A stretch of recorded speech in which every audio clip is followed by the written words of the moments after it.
ಸ್ನೇಹಿತರೆ ನಮಸ್ಕಾರ. ಸ್ನೇಹಿತರೆ, ಕೇವಲ 9 ತಿಂಗಳ ಹಿಂದೆ BJP ತೀಸಿ ಕಾಂಗ್ರೆಸ್ ಪಕ್ಷ ಸೇರಿದಂಥ ಮಾಜಿ ಮುಖ್ಯಮಂತ್ರಿ ಜಗದೀಶ್ ಶೆಟ್ಟರ್ ಅವರು ಇವತ್ತು BJP ಸೇರ್ಪಡೆಯಾಗಿದ್ದಾರೆ. ಅಂದರೆ ಮರಳಿ ಮಣಿ ಸೇರಿದ್ದಾರೆ ಅಂತ ಹೇಳ್ಬೋದು.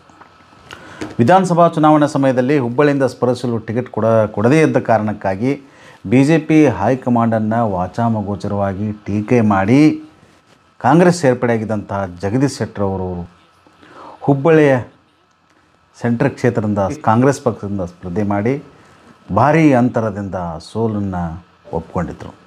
ಇವ್ರನ್ನ ಯಾರು ಸೋಲಿಸಿದ್ರಿ ಅಂದರೆ ಅವರ ಶಿಷ್ಯರೇ ಆದಂಥ ಮಹೇಶ್ ತೆಂಗಿನಕಾಯಿ ಅವರು ಇವರನ್ನು ಸೋಲಿಸಿದರು.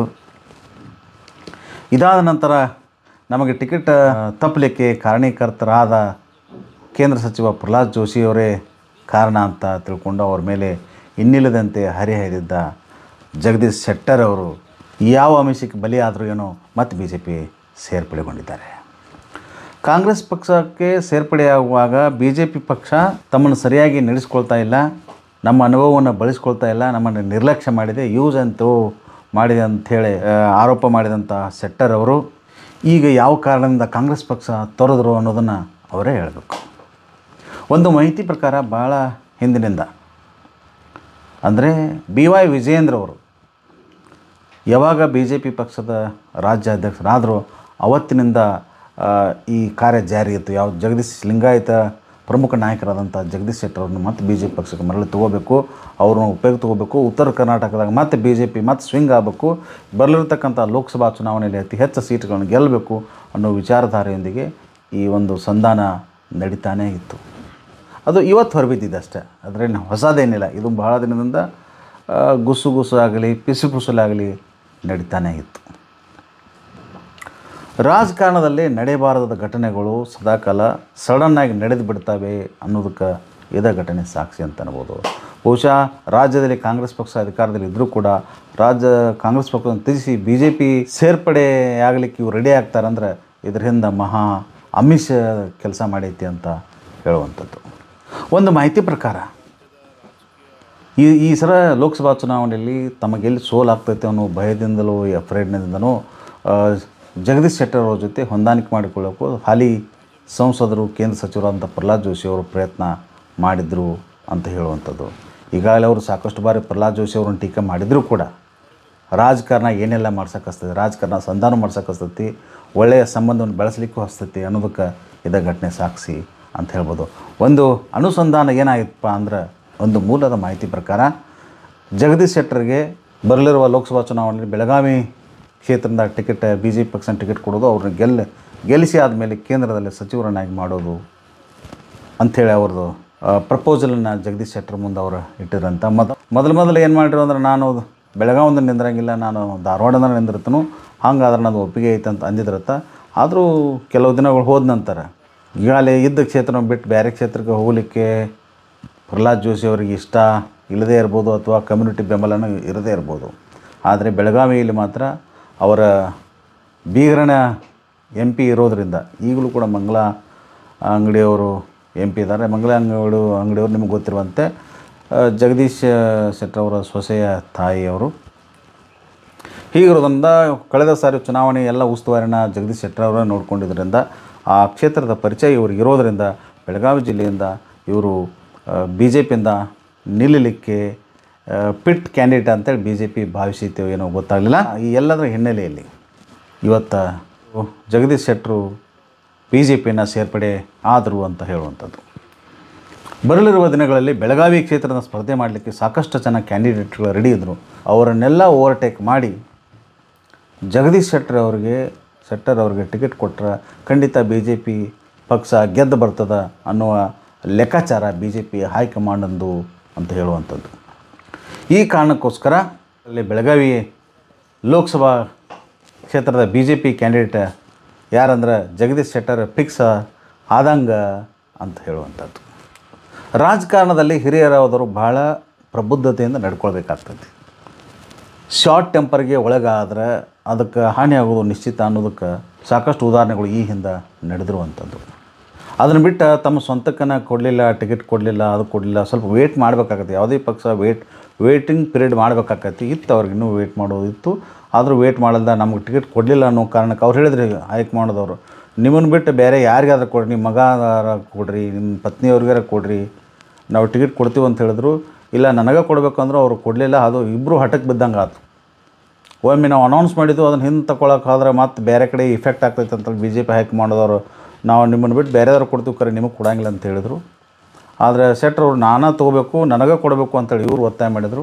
ಈ ಎಲ್ಲ ಒತ್ತಾಯದ ಹಿನ್ನೆಲೆ ಈಗೋ ವಾರ್ ನಡೆದಾಗ ಯಾರೂ ಹಿಂದಕ್ಕೆ ಸೇರಲಿಲ್ಲ. ಈ ಕಾರಣದಾಗ ಜಗದೀಶ್ ಶೆಟ್ಟರ್ ಅವರು ಕಾಂಗ್ರೆಸ್ ಪಕ್ಷಕ್ಕೆ ಸೇರ್ಪಡೆ ಆದರು. ಕಾಂಗ್ರೆಸ್ ಪಕ್ಷ ಕೂಡ ಇವರಿಗೆ ಆದರದಿಂದ ಸ್ವಾಗತ ಮಾಡಿತು.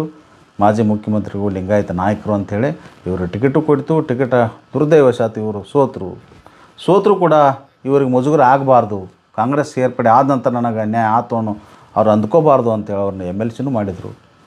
ಬಟ್ ಅವ್ರನ್ನ ಮಂತ್ರಿ ಮಾಡೋಕ್ಕಾಗಲಿಲ್ಲ. ಯಾಕಂದ್ರೆ ಮಂತ್ರಿ ಅವರು ಈಗಾಗಲೇ ಮುಖ್ಯಮಂತ್ರಿಗಳಾದಂಥವ್ರು ಕ್ಯಾಬಿನೆಟ್ ದರ್ಜೆ ಮಂತ್ರಿ ಹೆಂಗೆ ಹಾಕಾರು?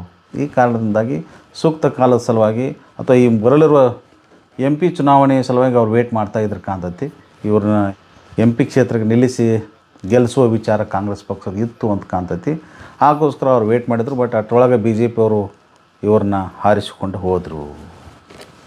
ಆದರೆ ಈ ಬದಲಾವಣೆ ಏನು ತೋರಿಸ್ಕೊಡ್ತೈತೆ ಅಂದ್ರೆ ಮತ್ತೆ ಹೆಂಗೆ ಇದು ಮಾಡ್ತೈತೆ ಅಂದ್ರೆ ಆಯಾರಾಮ್ ಗಯಾರಾಮ್ ಅಂದರೆ ನಾಯಕರಲ್ಲಿ ಬದ್ಧತೆ ಇಲ್ಲದ ನಾಯಕರು ಆಯಾರಾಮ್ ಗಯಾರಾಮ್ ಸಂಸ್ಕೃತಿಗೆ ಹೆಂಗೆ ಬಲಿ ಆಗ್ತಾರೋ, ಹೆಂಗೆ ಉದಾಹರಣೆ ಆಗ್ತಾರೋ ಅನ್ನೋದಕ್ಕೆ ಈ ಜಗದೀಶ್ ಶೆಟ್ಟರ್ ಅವರು ಪಕ್ಷ ಪಲ್ಲಟ ಮಾಡಿದ್ದೇ ಸಾಕ್ಷಿ ಅಂತ ಹೇಳ್ಬೋದು. ಅದೇನೇ ಆಗಲಿ, ಇವತ್ತು ಜಗದೀಶ್ ಶೆಟ್ಟರು ಅಧಿಕೃತವಾಗಿ BJP ಸೇರ್ಪಡೆಯಾಗಿದ್ದಾರೆ. ಈ ಸನ್ನಿವೇಶದಲ್ಲಿ ಕಾರಣೀಭೂತರಾದಂಥ ರಾಜ್ಯಾಧ್ಯಕ್ಷರಾದ BY ವಿಜಯೇಂದ್ರ ಅವರು, ಮಾಜಿ ಮುಖ್ಯಮಂತ್ರಿಗಳು ಹಿರಿಯರು ಆದಂಥ ಯಡಿಯೂರಪ್ಪನವರು, ಕೇಂದ್ರ ಸಚಿವರಾದಂಥ ಭೂಪೇಂದ್ರ ಯಾದವ್ ಹಾಗೂ ರಾಜೀವ್ ಚಂದ್ರಶೇಖರ್ ಅವರು ಉಪಸ್ಥಿತರಿದ್ದಂಥ ಈ ಸಭೆಯಲ್ಲಿ ಯಾರ್ಯಾರು ಏನೇನು ಮಾತಾಡಿದ್ರು ಅನ್ನೋದನ್ನು ನೀವೇ ಒಂದು ಸಲ ನೋಡಿ ಸ್ನೇಹಿತರೆ. पुराने हमारे वरिष्ठ साथी रहे श्री जगदीश शेट्टर जी भारतीय जनता पार्टी में वापसी कर रहे हैं और हमारे परिवार में पुनः शामिल हो रहे हैं. हम सभी लोग उनका बहुत बहुत अभिनंदन करते हैं, बहुत बहुत स्वागत करते हैं. उनके इस पार्टी में ज्वाइन करने के कार्यक्रम में हम लोगों के मध्य हमारे कर्नाटक के बहुत ही वरिष्ठ नेता श्री BS येदियुरप्पा जी हम लोगों के मध्य हैं. भारतीय जनता पार्टी के हमारे बहुत ही वरिष्ठ नेता भारत सरकार में मंत्री भूपेंद्र यादव जी हम लोगों के मध्य हैं. हमारे कर्नाटक के प्रदेश के अध्यक्ष विजेंद्र जी हमारे लोगों के मध्य हैं. भारत सरकार में मंत्री श्री राजीव चंद्रशेखर जी हम लोगों के मध्य हैं. भाई संजय मयूख जी हम लोगों के बीच में हैं. सर्वप्रथम मैं सभी मंचासीन अतिथियों से आग्रह करता हूं कि श्री जगदीश शेट्टर जी को भारतीय जनता पार्टी की सदस्यता की पर्ची और उनका पटका पहना के स्वागत करें.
अब मैं हमारे कर्नाटक के अध्यक्ष आदरणीय विजेंद्र जी से आग्रह करूंगा कि मीडिया के साथियों को इस अवसर पर संबोधित करें. ಎಲ್ಲರಿಗೂ ನಮಸ್ಕಾರ. ಕರ್ನಾಟಕ ರಾಜ್ಯದ ರಾಜಕೀಯ ದೊಡ್ಡ ಬೆಳವಣಿಗೆ ಆಗಿದೆ. ಹಿರಿಯರಾಗಿರ್ತಕ್ಕಂಥ ಮಾಜಿ ಮುಖ್ಯಮಂತ್ರಿಗಳು ಸನ್ಮಾನ್ಯ ಶ್ರೀ ಜಗದೀಶ್ ಶೆಟ್ಟರ್ ಜಿ ಅವರು ಕಾಂಗ್ರೆಸ್ ಪಕ್ಷವನ್ನ ತೊರೆದು ಕಾಂಗ್ರೆಸ್ ಪಕ್ಷದ ಪ್ರಾಥಮಿಕ ಸದಸ್ಯಕ್ಕೆ ರಾಜೀನಾಮೆಯನ್ನು ನೀಡಿ ತಮ್ಮ ವಿಧಾನ ಪರಿಷತ್ ಸ್ಥಾನಕ್ಕೂ ಕೂಡ ರಾಜೀನಾಮೆಯನ್ನು ನೀಡಿ ಮತ್ತೊಮ್ಮೆ ಭಾರತೀಯ ಜನತಾ ಪಾರ್ಟಿ ಸೇರ್ಪಡೆ ಆಗಿರ್ತಕ್ಕಂಥದ್ದು. ಅವರ ಮನೆಗೆ ಅವರು ಮರಳಿ ಬಂದಿರತಕ್ಕಂಥದ್ದು ರಾಜ್ಯದ ಭಾರತೀಯ ಜನತಾ ಪಾರ್ಟಿಯ ಬೆಳವಣಿಗೆ ದೃಷ್ಟಿಯಲ್ಲಿ ಒಂದು ದೊಡ್ಡ ಶಕ್ತಿ ಬಂದಂತಾಗಿದೆ. ರಾಜ್ಯದ ನಮ್ಮೆಲ್ಲ ಪಕ್ಷದ ಹಿರಿಯರು ಮತ್ತು ಕಾರ್ಯಕರ್ತರ ಅಪೇಕ್ಷೆನೂ ಕೂಡ ಇತ್ತು. ಜಗದೀಶ್ ಶೆಟ್ಟರು ಹಿರಿಯರಿದ್ದಾರೆ, ಅವ್ರನ್ನ ವಾಪಸ್ಸು ಬಿಜೆಪಿ ಕರ್ತರಬೇಕು, ಅದರಿಂದ ಪಕ್ಷಕ್ಕೂ ಕೂಡ ಲಾಭ ಆಗ್ತದೆ ಅನ್ನೋ ಒಂದು ವಿಚಾರಗಳು ಹಲವಾರು ದಿನಗಳಿಂದ ಚರ್ಚೆ ಆಗಿತ್ತು. ಇವತ್ತು ಬೆಳಗ್ಗೆ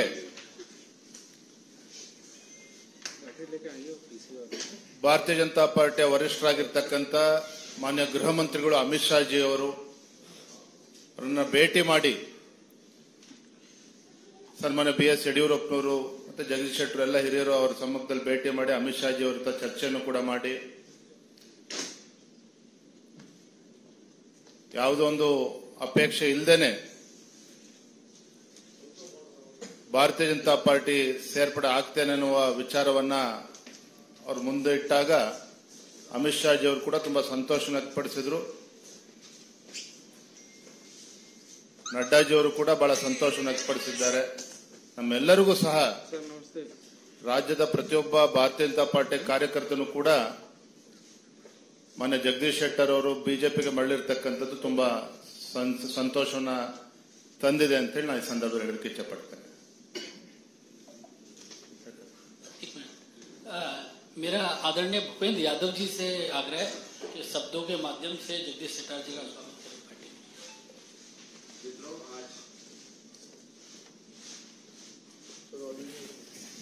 मित्रों, आज ये एक शुभ समाचार है कि हमारे कर्नाटक में श्री जगदीश शेट्टर जी कांग्रेस के MLC पद को छोड़ करके पुनः भारतीय जनता पार्टी में शामिल हो रहे हैं। जैसा कि हमारे कर्नाटक के पार्टी के प्रदेश अध्यक्ष श्री विजेंद्र जी आपको बता रहे थे कि श्री जगदीश शेट्टर जी का पार्टी में हम सब पुनः स्वागत करते हैं और जगदीश शेट्टर जी का भी कहना था कि ये जिस प्रकार से उन्होंने पार्टी को एक बार छोड़ा, लेकिन उनको ध्यान में आया कि एक लंबे समय तक जिस पार्टी में उन्होंने प्रदेश अध्यक्ष से लेकर स्पीकर और मुख्यमंत्री तक विभिन्न पदों पर कार्य किया, पार्टी देश के विकास को लेकर, देश में रामराज की स्थापना को लेकर निरंतर जिस भारत की विकास यात्रा को माननीय प्रधानमंत्री जी के नेतृत्व में आगे बढ़ा रही है, उसको वो पुनः ज्वाइन करना चाहते थे। पार्टी के हमारे शीर्ष नेतृत्व ने भी स्वीकृति प्रदान करी और आज हम पुनः जगदीश शेट्टर जी का भारतीय जनता पार्टी में स्वागत करते हैं। और इस अवसर पर हमारी पार्टी के पार्लियामेंट्री बोर्ड के सदस्य श्री VS येदियुरप्पा जी भी उपस्थित हैं। कर्नाटक से केंद्र सरकार में मंत्री हमारे राजीव चंद्रशेखर जी, अनिल बलूनी जी उपस्थित हैं और पार्टी तहे दिल से उनको पुनः स्वागत करती है। और हम मानते हैं कि अपनी संगठनात्मक और प्रशासनिक क्षमताओं का उपयोग पुनः पार्टी की सेवाओं के लिए करेंगे और पार्टी के कार्यकर्ता के रूप में कर्नाटक में संगठन के विस्तार के लिए मजबूती के साथ काम करेंगे। पुनः बहुत बहुत स्वागत, धन्यवाद। मेरा पार्टी के हमारे बहुत ही वरिष्ठ नेता, पार्टी के संसदीय बोर्ड के सदस्य और कर्नाटक के पूर्व मुख्यमंत्री श्री BS येदियुरप्पा जी से आग्रह कि मीडिया के साथियों को संबोधित करें।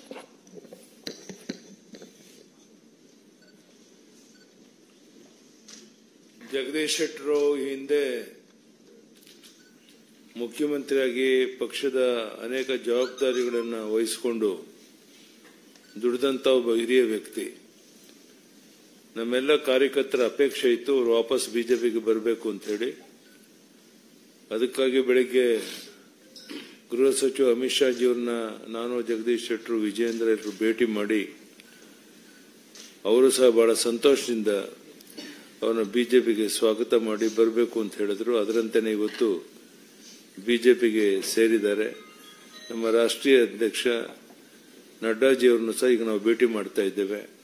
ಬಹುಶಃ ಜಗದೀಶ್ ಶೆಟ್ಟರ್ ಬಿಜೆಪಿಗೆ ಸೇರಿದ್ರಿಂದ ದೊಡ್ಡ ಶಕ್ತಿ ಬಂದಂತಾಗಿದೆ. ಮುಂದಿನ ಲೋಕಸಭಾ 28ರಲ್ಲಿ 25ಕ್ಕೂ ಹೆಚ್ಚು ಲೋಕಸಭಾ ಕ್ಷೇತ್ರಕ್ಕೆ ಇರೋದಕ್ಕೂ ಸಹ ನಮಗೆ ಹೆಚ್ಚು ಸಹಕಾರಿಯಾಗುತ್ತೆ ಅನ್ನೋ ಮಾತನ್ನು ಹೇಳ್ತಾ ಮತ್ತೊಮ್ಮೆ ಭಾರತೀಯ ಜನತಾ ಪಾರ್ಟಿಗೆ ಮಾನ್ಯ जगदीश शेट्टर स्वागत ಮಾಡುತ್ತೇನೆ. ಧನ್ಯವಾದಗಳು. ನಮಸ್ಕಾರ. मेरा आदरणीय जगदीश शेट्टर जी से आग्रह है कि मीडिया के साथियों को संबोधित करें. ಭಾರತೀಯ ಜನತಾ ಪಾರ್ಟಿಯ ರಾಷ್ಟ್ರೀಯ ನಾಯಕರಾದಂಥ ಭೂಪೇಂದ್ರ ಯಾದವ್ ಜಿ ಅವರೇ, ಭಾರತೀಯ ಜನತಾ ಪಾರ್ಟಿಯ ಹಿರಿಯ ನಾಯಕರಾದಂಥ ಮತ್ತು ಮಾಜಿ ಮುಖ್ಯಮಂತ್ರಿಗಳು, ನಮ್ಮೆಲ್ಲರ ನಾಯಕರಾದಂಥ ಮಾನ್ಯ BS ಯಡಿಯೂರಪ್ಪನವರೇ,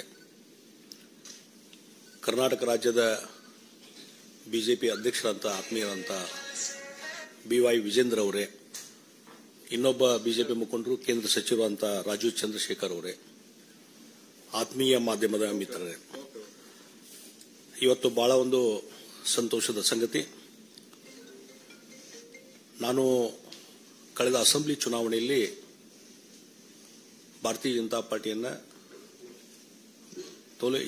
ರಾಜೀನಾಮೆ ಕೊಟ್ಟು ಕಾಂಗ್ರೆಸ್ ಪಾರ್ಟಿ ಜಾಯಿನ್ ಆದಂಥ ಸಂದರ್ಭದಲ್ಲಿ ಅಲ್ಲಿಂದ ಇಲ್ಲಿವರೆಗೆ ಕಳೆದ 8-9 ತಿಂಗಳಿಂದ ಕರ್ನಾಟಕದ ರಾಜ್ಯದ ಭಾರತೀಯ ಜನತಾ ಪಾರ್ಟಿ ಕಾರ್ಯಕರ್ತರಿರ್ಬೋದು, ರಾಜ್ಯದಲ್ಲಿರುವಂಥ ಶಾಸಕರು, ಮಾಜಿ ಶಾಸಕರು ಮತ್ತು ಇನ್ನಿತರ ಮುಖಂಡರು ಮತ್ತು ನಮ್ಮ ರಾಜ್ಯದ ನಾಯಕರುಗಳು ಎಲ್ಲರ ಒಂದು ಅಪೇಕ್ಷೆ ಇತ್ತು, ಭಾರತೀಯ ಜನತಾ ಪಾರ್ಟಿಗೆ ನೀವು ಮರಳಿ ಬರಬೇಕು ಅನ್ನುವಂಥದ್ದು. ಮತ್ತು ರಾಷ್ಟ್ರೀಯ ನಾಯಕರು ಸಹಿತ ಇವತ್ತು ಬರಬೇಕನ್ನುವಂಥ ಒಂದು ಆಶೆಗಳನ್ನು ವ್ಯಕ್ತಪಡಿಸಿದಾಗ ಇವತ್ತು ಬೆಳಿಗ್ಗೆ ಮಾನ್ಯ ನಮ್ಮ ಗೃಹ ಸಚಿವರು ಮತ್ತು ಭಾರತೀಯ ಜನತಾ ಪಾರ್ಟಿಯ ಹಿರಿಯ ನಾಯಕರು, ಹಿಂದಿನ ಅಧ್ಯಕ್ಷ ಅಂತ ಅಮಿತ್ ಶಾ ಅವರನ್ನ ನಾವು ಇವತ್ತು ಬೆಳಿಗ್ಗೆ ಭೇಟಿಯಾಗಿದ್ವಿ. ಬಹಳ ಒಂದು ಅತ್ಯಂತ ಗೌರವದಿಂದ, ಒಂದು ಹೆಚ್ಚಿನ ರೀತಿಯಾದ ಪ್ರೀತಿ ವಿಶ್ವಾಸದಿಂದ ಅವರು ನಮ್ಮನ್ನು ಬರಮಾಡಿಕೊಂಡ್ರು. ಮತ್ತು ಅದೇ ರೀತಿ ಈಗ ನಮ್ಮ ರಾಷ್ಟ್ರೀಯ ಅಧ್ಯಕ್ಷ ಅಂತ ನಡ್ಡಾಜಿಯವರನ್ನು ಈಗ ಭೇಟಿಯಾಗ್ತೇವೆ. ಮತ್ತು ಈಗಾಗಲೇ ನಾನು ಭಾರತೀಯ ಜನತಾ ಪಾರ್ಟಿಗೆ ಮತ್ತೆ ಪುನರ್ ಇವತ್ತು ಇಲ್ಲಿ ಸೇರ್ಪಡೆ ಆಗ್ತಾ ಇರುವುದು ನನಗೆ ಒಂದು ಸಂತೋಷದ ಸಂಗತಿ. ಮತ್ತು ಬಹಳ ಮುಖ್ಯವಾಗಿ ನಾನೇನು ವಿಧಾನ ಪರಿಷತ್ತಿನ ಸದಸ್ಯನಾಗಿ ಕೆಲಸ ಮಾಡ್ತಾ ಇದ್ದೇನೆ, ಅದು ಕಾಂಗ್ರೆಸ್ ಪಕ್ಷದ ವಿಧಾನ ಪರಿಷತ್ತಿನ ಸದಸ್ಯನಾಗಿ ಕೆಲಸ ಮಾಡ್ತಾ ಇದ್ದೇನೆ. ಆ ಹಿನ್ನೆಲೆಯಲ್ಲಿ ಕರ್ನಾಟಕದ ವಿಧಾನ ಪರಿಷತ್ತಿನ ಸಭಾಪತಿಗಳಂತ ಮಾನ್ಯ ಬಸವರಾಜ ಹೊರಟ್ಟಿ ಅವರಿಗೂ ನಾನು ಫೋನ್ನಲ್ಲಿ ಮಾತಾಡಿದ್ದೇನೆ. ಮತ್ತು ಈಗಾಗಲೇ ಇಮೇಲ್ ಮುಖಾಂತರ ಸದಸ್ಯತ್ವಕ್ಕೆ ನಾನು ಈಗಾಗಲೇ ರಾಜೀನಾಮೆಯನ್ನು ಕೊಟ್ಟಿದ್ದೇನೆ ಮತ್ತು ಆ ರಾಜೀನಾಮೆ ಎಕ್ಸೆಪ್ಟ್ ಮಾಡಬೇಕಂತೇಳಿ ನಾನು ಮಾನ್ಯ ಸಭಾಪತಿ ಹೊರಟ್ಟಿ ಅವರನ್ನ ವಿನಂತಿ ಮಾಡಿಕೊಂಡಿದ್ದೇನೆ. ಅದೇ ರೀತಿ ಕರ್ನಾಟಕದ ರಾಷ್ಟ್ರೀಯ ಕಾಂಗ್ರೆಸ್ ಪಾರ್ಟಿಯ ಅಧ್ಯಕ್ಷರಾದಂಥ DK ಶಿವಕುಮಾರ್ ಅವರಿಗೂ ಸಹಿತ ಕಾಂಗ್ರೆಸ್ ಪಕ್ಷದ ಪ್ರಾಥಮಿಕ ಸದಸ್ಯತ್ವಕ್ಕೆ ರಾಜೀನಾಮೆ ಕೊಟ್ಟಿದ್ದನ್ನು ಇಮೇಲ್ ಮೇಲೆ ಅವ್ರಿಗೆ ಕಳಿಸಿದ್ದೇನೆ ಮತ್ತು ಅಲ್ಲಿ ಸ್ವತಃ ಕಳಿಸುವಂಥ ವ್ಯವಸ್ಥೆಯನ್ನು ನಾನು ಮಾಡ್ತಾ ಇದ್ದೇನೆ. ಆ ಹಿನ್ನೆಲೆಯಲ್ಲಿ ಇವತ್ತು ಭಾರತೀಯ ಜನತಾ ಪಾರ್ಟಿ ನಾನು ಸೇರ್ಪಡೆ ಆಗ್ತಾ ಇದ್ದೇನೆ. ಬಹಳ ಮುಖ್ಯವಾಗಿ ಇವತ್ತು ದೇಶದ ಮುಂದೆ ಇರುವಂಥದ್ದು, ದೇಶವನ್ನು ಒಗ್ಗೂಡಿಸುವಂಥದ್ದು, ದೇಶದ ರಕ್ಷಣೆ ಮತ್ತು ದೇಶದ ಹಿತರಕ್ಷಣೆ. ಈ ಹಿನ್ನೆಲೆಯಲ್ಲಿ ಕಳೆದ 10 ವರ್ಷದಿಂದ ನಮ್ಮ ದೇಶದ ಪ್ರಧಾನಮಂತ್ರಿ ನರೇಂದ್ರ ಮೋದಿಜಿಯವರು ಏನು ಭಾರತದ ಒಂದು ಪ್ರಗತಿಗೆ, ಇಡೀ ಜಗತ್ತಿನಲ್ಲಿ ಭಾರತದ ಒಂದು ಶಕ್ತಿ ವೃದ್ಧಿಸಲಿಕ್ಕೆ ಏನು ಕೆಲಸ ಮಾಡಿದ್ದಾರೆ, ಅವರು ಮತ್ತೊಮ್ಮೆ ಪ್ರಧಾನಮಂತ್ರಿಗಳಾಗಬೇಕು, ಮತ್ತೊಮ್ಮೆ ಅವರ ನಾಯಕತ್ವದಲ್ಲಿ ದೇಶದಲ್ಲಿ ಒಂದು ಹೆಚ್ಚಿನ ಶಕ್ತಿ ಬರಬೇಕು ಅನ್ನುವಂಥ ಹಿನ್ನೆಲೆ ಇಟ್ಟುಕೊಂಡು ಮತ್ತು ಭಾರತೀಯ ಜನತಾ ಪಾರ್ಟಿ ಇನ್ನೂ ಹೆಚ್ಚು ಶಕ್ತಿಯುತವಾಗಿ ಬೆಳಿಬೇಕು ಅನ್ನುವಂಥ ವಿಷಯ ಇಟ್ಟುಕೊಂಡು ಇವತ್ತು ಭಾರತೀಯ ಜನತಾ ಪಾರ್ಟಿಗೆ ನಾನು ಮರು ಸೇರ್ಪಡೆ ಆಗ್ತಾ ಇದ್ದೇನೆ. ಹೀಗಾಗಿ ಇದರಿಂದ ಬಹಳ ಒಂದು ದೊಡ್ಡದಂತಹ ಸಂಖ್ಯೆಯಲ್ಲಿ ಇವತ್ತು ಕಾರ್ಯಕರ್ತರ ಒಂದು ಏನು ಪಡೆ ಇದೆ, ಅವರೆಲ್ಲರ ಒಂದು ಇಚ್ಛೆ, ಆ ಹಿನ್ನೆಲೆಯಲ್ಲಿ ಇವತ್ತು ಸೇರ್ಪಡೆ ಆಗುವಂಥ ಕೆಲಸವನ್ನು ನಾನು ಮಾಡ್ತಾ ಇದ್ದೇನೆ ಮತ್ತು ಪಕ್ಷಕ್ಕೆ ನಿಷ್ಠವಾಗಿ ಕೆಲಸವನ್ನು ಮುಂದುವರಿಸ್ತೀನಿ ಅನ್ನುವಂಥ ಮಾತನ್ನು ಈ ಸಂದರ್ಭದಲ್ಲಿ ನಾನು ಹೇಳಬಯಸ್ತಾ ಇದ್ದೇನೆ. ಮತ್ತು ಒಂದು ವಿಚಾರವನ್ನು, ಈಗ ನಾನು ಹಿಂದೆ ಕಾಂಗ್ರೆಸ್ ಪಾರ್ಟಿಗೆ ಜಾಯಿನ್ ಆದಂಥ ಸಂದರ್ಭದಲ್ಲಿ ಅವರು ಸಹಿತ ಬಹಳ ಒಳ್ಳೆ ರೀತಿಯಿಂದ ಇವತ್ತು ನನಗೊಂದು ಗೌರವ ಸ್ಥಾನಮಾನ ಕೊಟ್ಟು ಅವರು ಒಳ್ಳೆ ರೀತಿಯಿಂದ ನಡ್ಕೊಂಡಿದ್ದಾರೆ. ಅದಕ್ಕಾಗಿ ರಾಜ್ಯದ ಕಾಂಗ್ರೆಸ್ ಪಾರ್ಟಿ ಅಧ್ಯಕ್ಷರಂತ ಡಿ.ಕೆ. ಶಿವಕುಮಾರ್ ಆಗಲಿ ಮತ್ತು ಮುಖ್ಯಮಂತ್ರಿ ಸಿದ್ದರಾಮಯ್ಯ ಅವರಿಗೂ ನಾನು ಧನ್ಯವಾದಗಳನ್ನು ಹೇಳ್ತೀನಿ. ಆ ಹಿನ್ನೆಲೆಯಲ್ಲಿ ಅವರು ಇಲ್ಲಿಯವರೆಗೆ ಸಹಕಾರ ಕೊಟ್ಟಿದ್ದಕ್ಕೂ ನಾನು ಧನ್ಯವಾದಗಳನ್ನು ಹೇಳ್ತಾ ಇದ್ದೀನಿ.